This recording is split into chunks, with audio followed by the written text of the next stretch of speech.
అందరికీ నమస్కారం అండి. చరిత్రలో ఈరోజు ఛానల్‌కు స్వాగతం.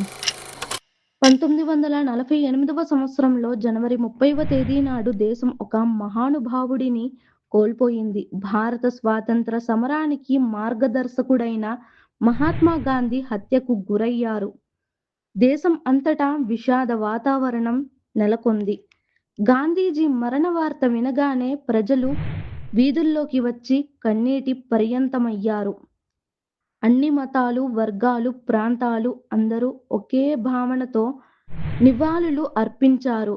ఆయన జీవితం సత్యం, అహింస, త్యాగం అనే సిద్ధాంతాలకు ప్రతీక.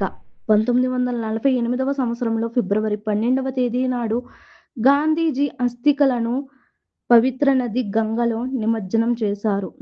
అది ఒక భావోద్వేగ క్షణం. వేలాది మంది భక్తులు, నాయకులు, సాధారణ ప్రజలు నది తీరంలో చేరి ప్రార్థనలు చేశారు. హే రామ్ అంటూ ఆయనకు చివరి వీడ్కోలు పలికారు. గంగలో అస్థికల నిమజ్జనం కేవలం ఒక కార్యక్రమం మాత్రమే కాదు, దేశానికి, ఒక యుగానికి వీడ్కోలు.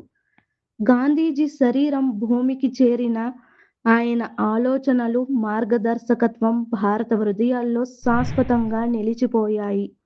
ఒక మహానుభావుడి అంతిమ యాత్ర పవిత్ర గంగలో అస్థికల నిమజ్జనం. కానీ ఆయన ఆలోచనలు మాత్రం అమరత్వం పొందాయి. గాంధీజీ జీవితం భారతాత్మకు శాశ్వత దీప్తి. మా కంటెంట్ కనుక మీకు నచ్చినట్లయితే లైక్ చేయండి, షేర్ చేయండి, సబ్స్క్రైబ్ చేసుకోండి ఫ్రెండ్స్. మా ఛానల్ యొక్క నోటిఫికేషన్ మీ వరకు చేరాలంటే కింద కనిపిస్తున్న బెల్ ఐకాన్‌ను ట్యాప్ చేయండి. Thank you.